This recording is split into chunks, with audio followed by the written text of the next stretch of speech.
Hello.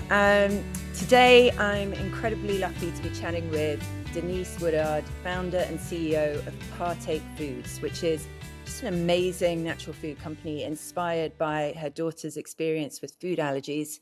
Partake launched in 2017 with cookies and now makes a selection of delicious allergy-friendly foods for those with and without food restrictions.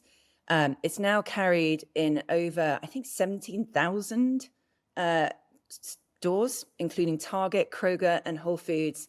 And, having done a little bit of, digging into the history and the experience of this company, I'm just blown away with Denise's grit, resourcefulness, the amount of bootstrapping to create this company into today's success. Just an amazing, so much to learn. So hello, Denise.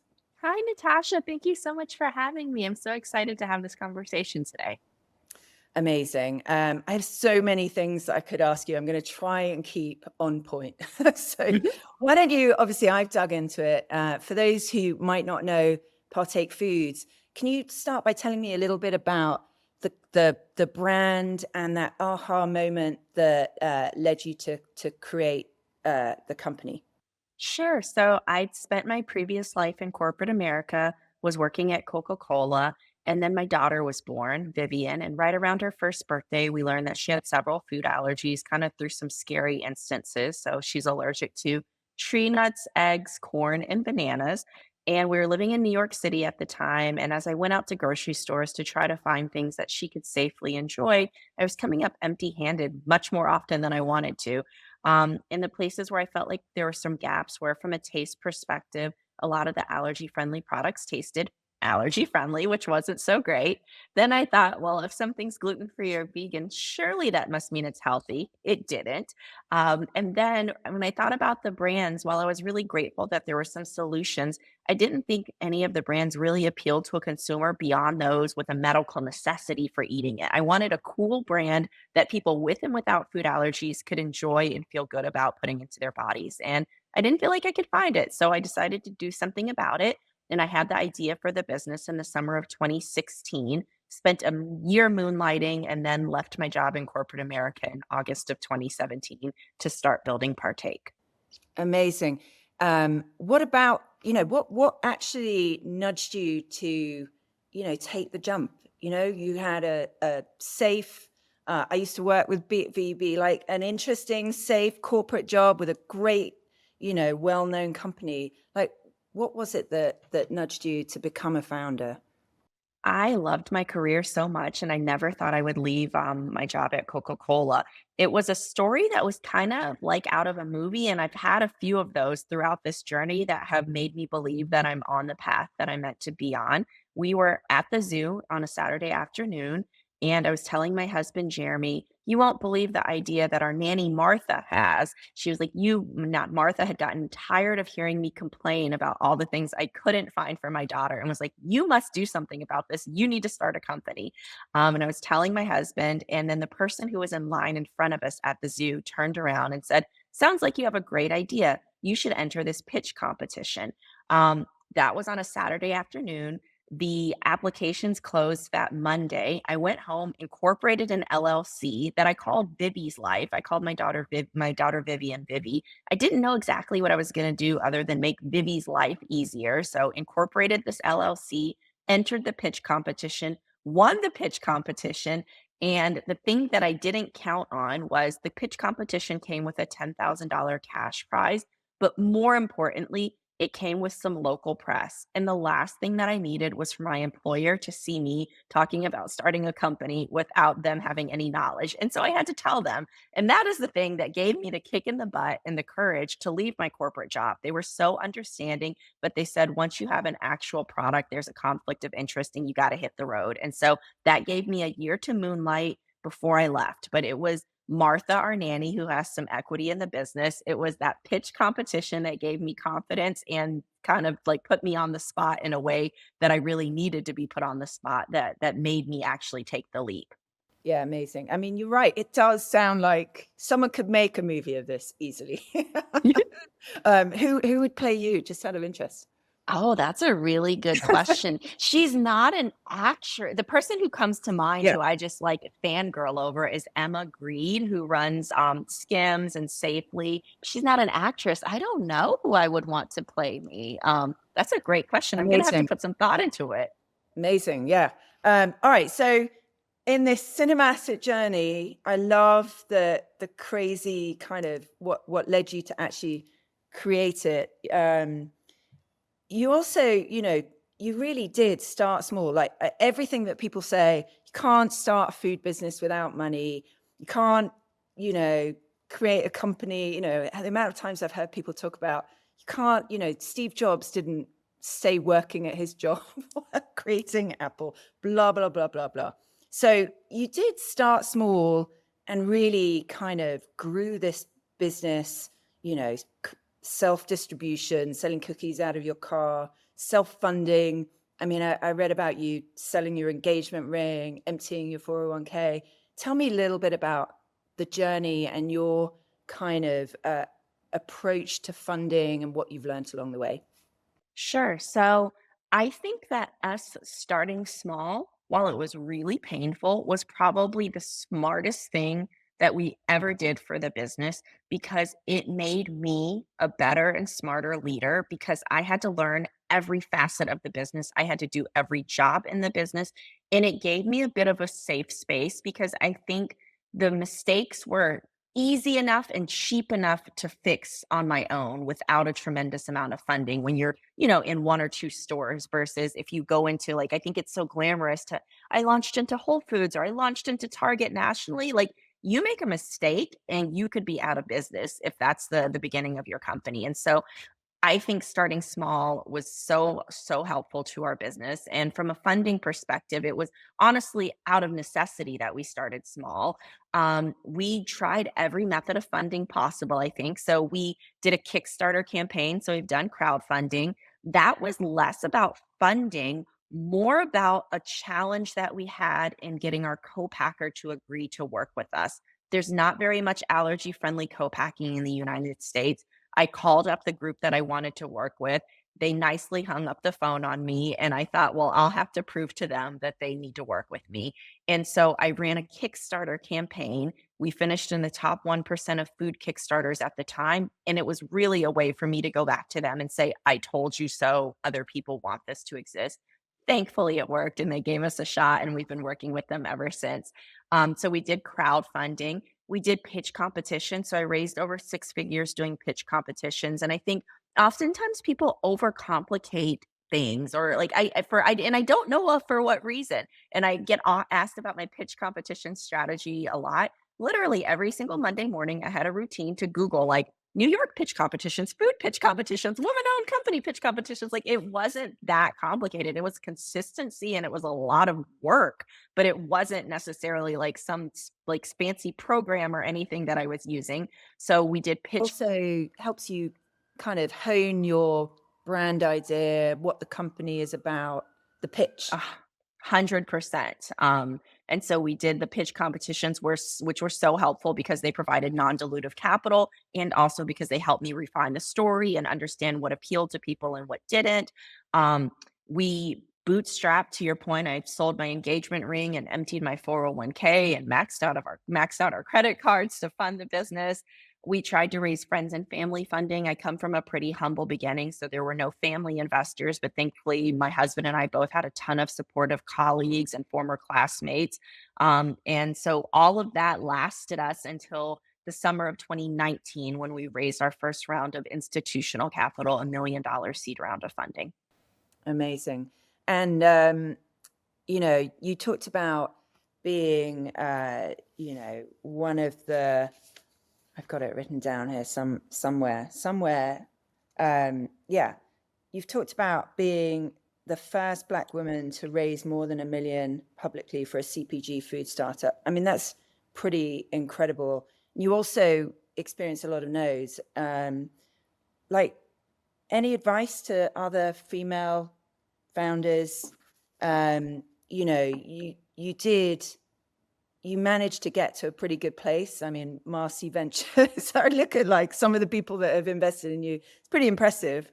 But talk about that journey. What helped you actually secure funding in the end? I think the thing that helped me secure funding was something that I wasn't expecting. So I was getting a lot of no's, and then we got introduced to Marcy, and the conversation started a bit differently. It wasn't what's your TAM and what's your CAC. It was where are you from? Why are you building this? Who are you? And I felt like their desire to learn more about me and my mission and my why was a really positive sign, and also something that kind of led to us getting the investment. And so moving forward, like as we've chosen who we work with from an investment perspective, really me being authentic and honest about who I am, why I'm building this company, how I intend to build the company is something either that makes people exit stage left, right very quickly, or it gets people interested. And then my feedback to women founders is like, we all know what the dismal stats are. Like that doesn't have to be your story, and know that like those are the statistics that exist. So like be prepared to be told no, be prepared to grow a tough skin and know your business inside and out. Know all of the financial metrics, know be able to speak about those intelligently and coherently, and know that you're going to have to work harder. And like it's just like it unfortunately is the fact that like it is harder for women and for people of color to raise capital, and I'm a proof point that it is definitely possible. And I think we've been able to be successful and work with investors that we really like, that are mission and values aligned. And I think it was a testament to um, us being really authentic about who we were, knowing the business really well with a smidge of luck thrown in there. Yeah, again, I guess yeah, amazing. And when did you decide to become a B Corp? And like, can you talk a little bit about, you definitely seem to have a why and a mission. Talk to me about that. Sure. So we're actually coming up on our 3-year anniversary of being a B Corp. So we need to do our recertification. So it's top of mind right now. So gosh, this is 2024. That means in 2021 we became a B Corp. The reason that I did it was because I wanted to institutionalize as much of the good as possible, so that when new investors came along, so that in the future, if there was ever an acquirer, like for lack of better words, somebody can't come in and mess up like the goodness that we have instilled in a brand. And so that people know that it's something that our consumers want, that it's something that has become an integral part of the company and the brand, and that like from the earliest of days, so that it hopefully stays consistent and is cemented in. And I think about companies like Ben and Jerry's and companies like Patagonia that I feel like live and breathe their mission and are building great businesses that are profitable and like wonderful run businesses that are also doing good in the world. And that's my dream for Partake. Yeah, amazing.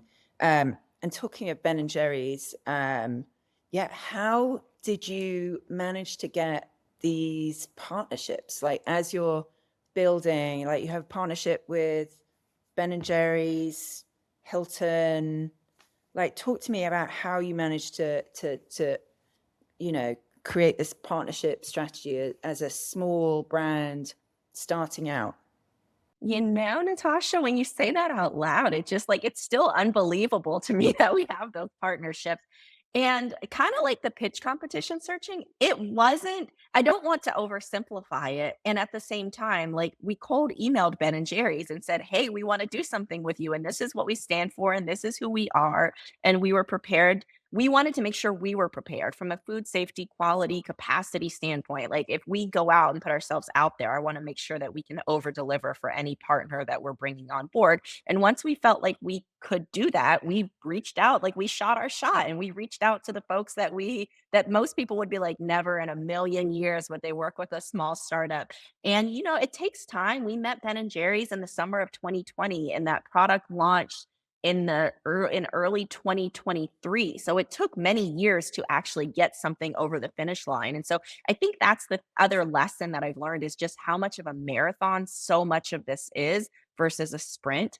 Hilton, the Doubletree Hilton was like a dream for us. I think any place where like a cookie is an iconic part of the ethos of a company, and there's an opportunity to bring a more inclusive option to the table so that everyone can participate, are places where we want to show up. And so we had a chance to collaborate with Hilton, and on the opposite end, like that was we met them in maybe August or September, and we were announcing the project like a few months later. And so, sometimes they go quickly, sometimes they take a bit longer. And the way that like our lens has been like, does this brand stand for things that we believe in from a mission and values perspective?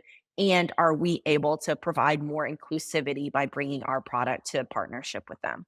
Yeah, pretty amazing. Talk to me about your marketing approach. Like you started off very demo based. Obviously, that was something that was probably pretty hard during the pandemic. But like, what is your thought on marketing? Like, you don't spend like, what is your marketing spend, and how do you kind of think about how to allocate it? Sure. So our marketing spend is less than 10% of our net revenue. So I think we don't spend a tremendous amount. It's one of the reasons we lean into some of the partnerships that you mentioned, because by partnering with larger organizations, a small business like ours is able to get more brand awareness. It's a reason that I'm spending so much time on the road out evangelizing our story and meeting with partners and telling folks, like, 'cause I think at the end of the day, consumers want to know who's behind a business and why it exists, and like what better person to tell that story than the founder. So I spend a lot of time doing that. And then we spend the bulk of our marketing budget on the least sexy, most ROI driven digital advertising. Paying for keywords on retailers' websites and things like that. I really do think marketing has to there's so many different pieces. Like I don't think you can just do one of those things. I don't think you could do PR really well and then hope that the product will fly off the shelf. I don't think you can just do digital marketing and think that and then you believe that people will find out about your brand and that it'll have a halo. I feel like you have to do a little bit of everything. And as a small business, you have to get really creative and scrappy about how you go to market with that and how you do that. Yeah, I love how scrappy, but also practical your story and a lot of the things you've done, like, fundamentals, fiscally responsible. Do you think, what do you think you got from kind of rising up in the kind of corporate world? Like, what did jobs like Coca-Cola give you? I think my job at Coke, it gave me a much deeper understanding of brand. I think sometimes I meet with new founders and they think my brand is just my packaging, my brand is my logo. Your brand is how your customer service representative responds to an email, how a teammate shows out at a demo, the swag that you decide to create for the company. Like it's the emotional reaction that your company creates, and that comes from so many different touch points and every single interaction, not just a logo, not just packaging. And so I think Coca-Cola, although I didn't work in marketing, I worked in sales, gave me a much deeper appreciation for the the value of a brand and the sacred nature by which you must treat your brand.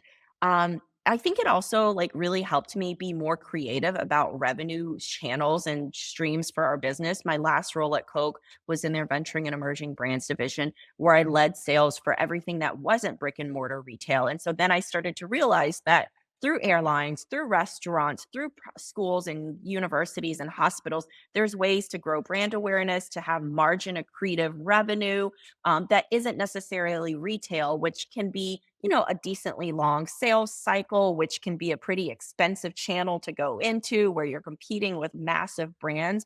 And so it's made me be much more creative about the revenue streams I explore for our business. Yeah, I love the way that you've approached distribution, like the alternative distribution that acts also. I mean, even some of the kind of natural stores, they kind of act as distribution, but also communication channels, really. For sure. I think you can signal so much through the distribution you have. I think about, Erewhon and the cachet of that account. I think of Walmart and the accessibility of that account. And so there's so much you can signal to that point about like your brand really lives in so many different ways in terms of even like the accounts you choose to go into and how you time them. Um, Now, obviously, so background, Coca-Cola, sales, marketing, brand, all good. I have a really, really silly question, which is, one of the worst things that I remember working on with a Coke type brand is like, the brand house, like the incredibly complicated framework to put your brand in with the essence and the values and RTBs. Do you use something like that? We just This is 2024. This year, we just started using something like that. It's much, much less complicated than what I saw exist at Coca-Cola, and maybe one day we'll grow into, like, needing a tool like that, and so I think to your previous question, like, I learned about tools like that through my experience at Coca-Cola, and now I feel like it's my responsibility to think about, like, how to make that work for a small business because I don't wanna over process or over strategize or overcomplicate for our stage of business. And at the same time, I think there's a tremendous amount of value in the tools that companies like Coca-Cola and other large CPG companies utilize. Yeah. So still codifying, but simpler. That makes me feel better. um, you know, what was the most surprising about making the jump? Like, what are the skills that you're like, oh my Lord, I need to, you know, catch up here? Um, Honestly, I didn't realize how siloed I was in my role. When you're in a large company with so many resources, even in the entrepreneurial arm of that company, you have so many resources. So one, I think I took for granted how much things cost and how many other people were there like elves making magic happen. And then I think I really just didn't understand how much I didn't know about ingredient procurement, about working with a co-packer, about accounting, about different aspects of marketing. Like I feel like I knew sales really well. And as I started to have to run every part of the business, I realized how much more about the business I didn't know. And I think my learning from that was that if I were to go back and do it again, I spent so much time trying to climb the corporate ladder and really like hopping side to side on rungs instead of just going straight up. I feel like would have been a better practice to make me a stronger business leader because I feel like I ended up drinking out of the fire hose a bit and having a really steep learning curve on many facets of the business because I had focused so heavily on sales through my career. So, what were your ways of learning fast? I just had to do it, get thrown into the fire, and, like, I had to, like I literally was, like, delivering cookies that, like, I had to figure out how to order the ingredients for, and so, like, it was, like, I had to really strengthen the muscle of asking for help and going to people who were established founders and asking for them to spend 15, 20, 30 minutes with me, and that really created a virtuous cycle because I talked to one person and they'd be like, "You should talk to my friend," and so what seems like a I use air quotes like waste of time in networking, I think is like tremendously valuable because that's what helps me know what landmines to avoid and how to like tactically just do some of the things and what resources I should be using as a very small emerging business. Yeah, I think people don't realize how much the the world can help if you actually are. Yes. Yep. Yeah, Yeah. amazing.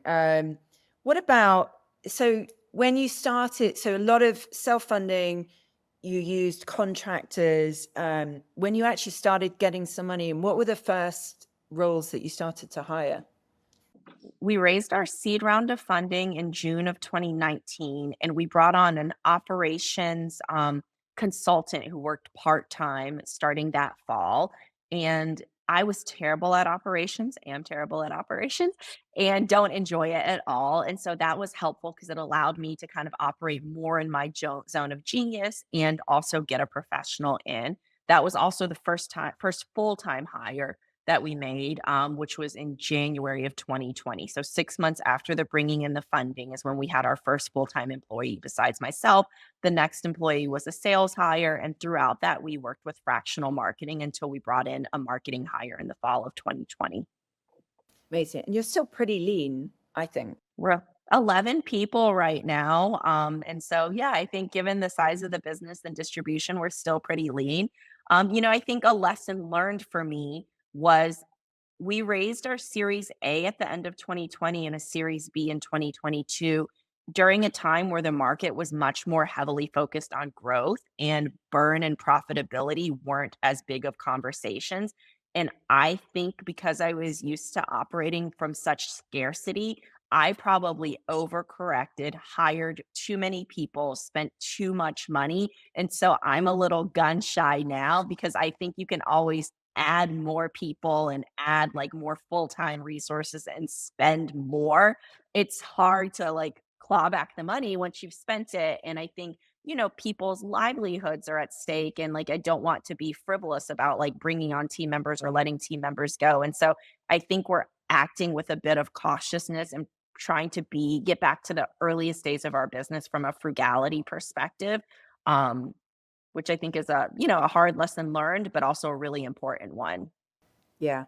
Any other obstacles slash challenges, things that, kind of didn't quite go as planned, but have been good lessons?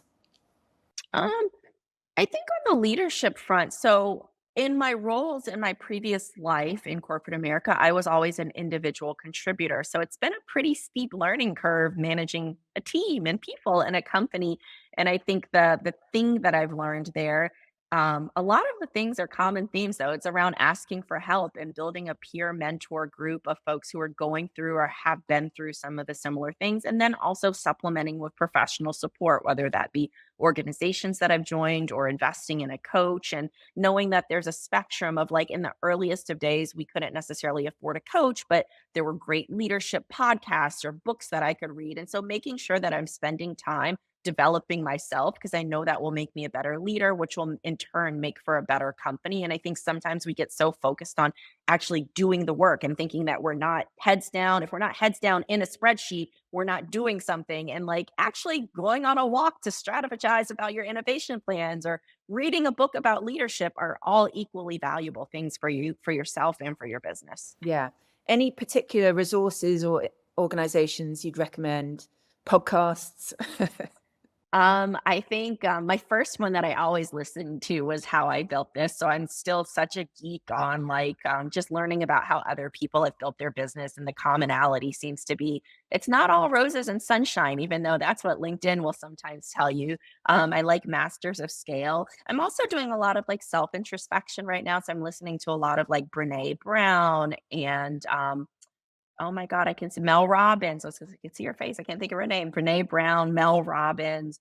From a book perspective, there's a book that McKinsey put out called CEO Excellence, which I think is a phenomenal read for CEOs of both small and large companies. And from an organization perspective, I've built some of my own communities that are just like group chats and WhatsApp groups, and I found those to be super valuable as well as professional organizations like YPO. Amazing. Amazing. And do you have mentors? Oh my gosh, yes. So, I think the peer mentors are valuable, super valuable. And so people that come to mind are Shizu Akosa, who's the founder of Apothecary, or Ashwarya Iyer, who's the founder of Brightland, John Forker, who led Annie's and then led the General Mills natural and organic business and is currently running Once Upon a Farm, has been so generous and gracious with his time and his team's time. And so he and I meet on a monthly basis. So he's the person who comes to mind as a kind of like I look up to and go to as a sounding board, and is also a safe space to share when I'm like, I don't know what the heck to do. And I think it's so important to be able to have those places where it's okay to be vulnerable about what you're scared about and what you don't know. And it's particularly helpful when the person is going through it or has been through it in the past. Yeah, amazing. Um, I I do a lot of my work is like innovation. I'd love to kind of go back to how you did you work with an agency or design firm? Like, how did you do the naming, the design, etc.? So for the naming and design, we worked with a small one-woman shop down in Austin. Um, Fun fact was name for Partake was originally going to be Haven, like a safe haven for those with allergies, but then we couldn't get it trademarked. It's so hard to name things, and I think actually Partake ends up being like that's I'm just such a big believer that everything happens the way that it's supposed to. So we worked with a one-woman shop. And then we found that we needed to revamp the packaging a bit as we were going into the conventional channel away from natural. And so I remember I had this dream agency that I wanted to work with that never in a million years we could afford. And I remember going on LinkedIn and like messaging all of their employees and being like, hey, can you do like side projects? And we found somebody from that firm who was moonlighting, who was able to like knock the project out. And we're actually going through a brand refresh again right now, which I'm excited will hit the market in 2024. What's the brief for the refresh? The brief is, I think we need to up the like, people eat with their eyes and people make the decision at shelf so quickly, and while our packaging right now is fun and vibrant and celebratory, it doesn't scream, "Pick me up and eat these cookies right now." So we're trying to get some "pick me up and eat these cookies right now" vibes going, and then also just, like, continuously talking to our consumer about what attributes are really drawing them in. And an interesting insight we've learned is a good portion of our consumers don't have food allergies. And so I think sometimes the call outs we make may turn off like a more conventional consumer, and people with food allergies read the label every single time. I know that firsthand as a food allergy mom. And so just making some changes to the front of pack to make sure that we're making the right call outs to attract as many consumers as possible. Yeah, I think it's interesting how the kind of core idea and your why has stayed the same, but actually you have evolved, whether it's the packaging or the communications, like how, like talk to me about, you know, you have a brand you've created, but then you have to alter and learn. Like what are the things I feel like you've gone from more specific allergy to more broadly appeal. Yeah, I think a lot of that comes from customer feedback. So, talking to some of our accounts, consumer feedback. Thankfully, we have a very vocal community. And so, we're always literally, I still read every single customer service message that comes in. So, I want to make sure that we're staying super close to the consumer, looking at the data and the trends that we see in the market. And I think that seems to be the thing about being a good parent and being a good business and being a good leader. You kind of just got to evolve with where things are taking you. You have to like seek out professional like we're seeking out like the syndicated data and the professional information. We're using a bit of gut around like what we believe we stand for and what we should do, and then we're talking to our consumers. And so just being like flexible enough to evolve and having enough trust in our gut and intuition to sometimes make a decision that may go against what the industry is saying or what the data is saying, and maybe doing a little zigging when other folks may be zagging. Yeah. How do you literally how do you kind of take the pulse of your consumers? Is it them writing to you? Do you actually do surveys? Do you do groups? We do surveys. I'm really interested in like starting to do groups hopefully next year, but we've been doing quite a bit of surveys. We survey either via social media and just asking quick questions like via Instagram stories. We do quite a few email surveys with our community. People write in and tell us what they think. And so, kind of a combination of those. And on a monthly basis, we have kind of a voice of the consumer call where we're talking about what consumers are saying, good or bad, about the business. Any what's the most surprising things you've learned from your consumers? I'm learning. I think it's been surprising to me, which makes it really challenging to market how different they are. Like half have food allergies, half don't, have kids at home, half don't. And so like trying to like really hone in on who the core consumer is when it's like so spread out. And so like figuring out then what is the commonality that's drawing these people to the brand? Is it the mission? Is it the ingredients? Is it the taste? And so we're still diving into that. But I think that's the thing that continues to surprise me. And we saw it early on as like when I was doing demos in store, more people without allergies were picking up the product because there was kind of a lower barrier to entry with those consumers. And still, even with scale in our business today, we're finding that such a large segment of our consumers don't have allergies, which I think is really what we set out to build in the beginning was we wanted to be more than a food allergy brand. And we also wanted people to know we take food allergies very seriously, and that will always be true about our business. And so, what does that mean about like who we are marketing to? And so, we're still figuring that out. Yeah, interesting. So allergies, but also healthy kind of food with integrity. Like, with you've almost got a few different kinds of potential consumer personas. Like, how do you approach innovation and new product development? We are knee deep in that right now, which I'm excited about. And so we similar to what we were just saying around like getting consumer insights. And when I mentioned being excited about getting consumers together, it was around the idea of like panels to think about innovation. And so Historically, we've used syndicated data. We've talked to our customers, we've talked to our consumers, and we used our gut. And so some of that is as unsophisticated as me making my daughter walk through the aisles of grocery stores for hours on the weekend, seeing like what flavors are getting more traction, what products exist, what we wish exists but didn't. And then also talking to our consumers and also validating what we're seeing in the grocery store, what we're seeing in the market, what we're seeing across other categories too. I think looking at what people are doing in beauty and fashion and other places also is really interesting, like not just being so insular to look at like the snack category as the end all be all. And so just like really to the point of like I mentioned, like going on a walk is like sometimes the best thing you can do. Like literally just like walking the aisles of the grocery store, walking the aisles of a Sephora, even, or different types of retailers, just to understand what's happening in the market and what's really gaining traction with people, and then utilizing that data alongside customer feedback to make decisions about innovation, and also making sure that the core part of your business is strong before you start over like expanding, because with a team with limited resources from a human capital and financial standpoint, like innovation's really cool and sexy. It also costs a lot of money and takes a lot of time. Yeah. Yeah. So interesting. Um, in terms of success and, how do you think about success?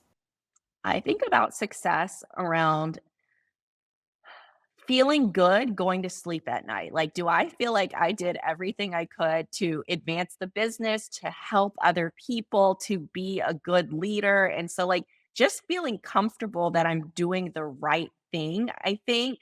I think about freedom also as a marker of success. I think about being a good example that my daughter can look up to and be proud of as a marker of success, which is interesting because it's evolved over time. And I don't know why in my old age this is changing. Because if you would have asked me this years ago, it would have been like, how much capital have you raised? How many stores are you in? And now I'm like, can I go to sleep at peace at night?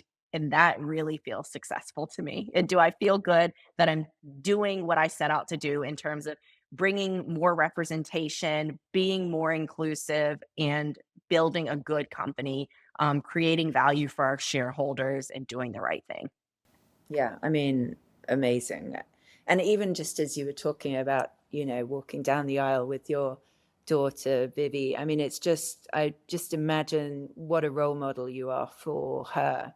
And for many people, it's truly inspiring. So you talked about innovation, you're growing, you're entering, doing these partnerships. What are your thoughts on the near term and longer term for Partake?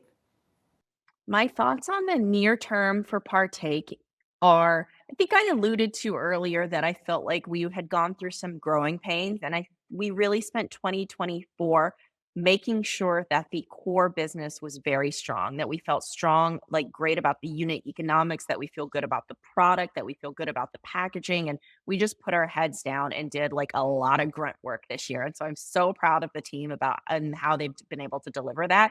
And now I feel like it's time to put our foot on the gas again and have some fun. And so, what I think that means is really interesting and fun partnerships, new innovation outside of the cookie category coming, more distribution coming. And so excited because I feel like it's interesting because it hasn't been that long we've been running the business, but also I can see how things go in cycles. And so I feel like we're coming out of a slow down to speed up cycle. And I'm hoping that 2025 is an acceleration year. Amazing. Any particular, uh, not to poke too much, but any particular growing pains? Were there specific things that you faced that were hard? I think the growing pains were around we had so many opportunities come to us, and I wasn't as good about saying no as I should have been. And so I probably agreed to things that stretched the team too thin, that brought the margin down. And so really just like honing in on what our focus was something we needed to do this year. So I think some of the growing pains was taking advantage of too many opportunities. And losing our taking our eye off the prize in terms of the focus on the core business. And then what's the ambition moving forward, longer term? Is it global domination, massive empire of multi-category sale? What are your thoughts on the future? I think I think that one of the things I've learned is when I make plans, it's funny how God, the universe, somebody laughs and then something else happens. But my ambition is that Partake will live across many categories of the grocery store, that will continue to innovate, that will continue to be a force for good and a positive beacon in the food industry. And, I don't know if in the future that looks like global domination, more domination in the United States, but I think we're just getting started. I think we got a lot of room to go and a lot of room to grow, which I'm excited about. Amazing. All right. What other brands do you admire inside or outside of CPG? I think two of the ones that come to mind I mentioned earlier, but I would be remiss if I didn't say them again because I think Patagonia and Ben and Jerry's do a phenomenal job from a mission alignment, phenomenal products perspective. I also look at Siete and the success they've built as a multicultural brand, bringing better for you products that have been reimagined, and so I'm such a huge fan of the Siete team as well. Amazing. Best career advice you've ever had, worst career advice you've ever had? Best career advice I ever had came from Seth Goldman, the founder of Honest Tea, when I was getting ready to leave Coca-Cola. And I called him up and I said, I don't know if I should make the price this or the packaging this or the color this. And he said, just get started. Just go and get started and then listen to your consumers and they'll tell you what to do. And then the worst advice was growth at all costs. Yes. Interesting. Well, especially now. I mean, gosh. Yeah. Okay. What do you wish you'd learned earlier in your career? I wish that I would have learned to ask for help earlier. It's something I'm really good at now, but I think that I wanted to feel like I knew so much and I was so worried about the perception of me if I asked too many questions. And I should have just asked more questions because I would have learned more and I would have been much more efficient with my time. And so I would have asked more questions. This might be related, but what do you think your superpowers are? Like, what's Well, helped you? Yeah. actually, yeah, I didn't realize the order of the questions. I think my curiosity. So I think that like the partnerships, the success, the things that have come our way, a lot of that has been due to my curiosity and my willingness to just ask and to just shoot my shot. Um, I think, yeah, I think that's my superpower. And then connect it, like, and then not just that being a one-way street, then using that and like connecting other people in the future and trying to bring more people along to create a bigger table. So being curious and I think also a real desire to kind of expand what inclusivity can look like in our industry. Amazing. Um, what is there anything that you're trying to be better at? Resting. I am terrible at resting. My team can see my calendar and they probably think I'm a Looney Tune because I literally just started putting rest on the calendar in like 15-minute increments, like once a day, because I don't rest. Even when I'm like sitting watching TV, I'm reading a book, I'm doing emails, I'm texting, like I never just like actually recharge. I go on those walks that I mentioned, but I'm listening to a book, I'm making ideas for innovation. And so just trying to be a little bit more still. All right. So literally your rest times are just sitting still? Or what you doing now I when just you're started it. I literally just put it on the calendar last night because I've been getting this feedback that I don't rest. And I was like, of course I rest. I watch TV, I do these things. And then I've been like looking at myself and I don't rest. So I think it's going to be like a meditation practice situation, or maybe just trying to sit with myself for a few minutes. So working on that still, Natasha. all right. Well, um, it's been such a pleasure. I'm so grateful for your time. I have one last question, which is tell me about someone or something or both that you're professionally jealous of. Could be a brand, an idea, a person. Yeah. I think I've been seeing some really cool partnerships lately. Like Brightland just did something with Mackenzie Childs for the holidays. Olipop just did something with an apparel brand. And so I'm admiring and jealous of the cool collaborations that are happening right now in the market. Amazing. Denise, thank you so much. This has been wonderful. I loved our conversation. That was fantastic and perfect timing because I can see my dog I eyeing know, me. I could, Like I heard her I was like I whining could at the see end. I'm you. like, I could see you "Jeez, oh my looking over there. please."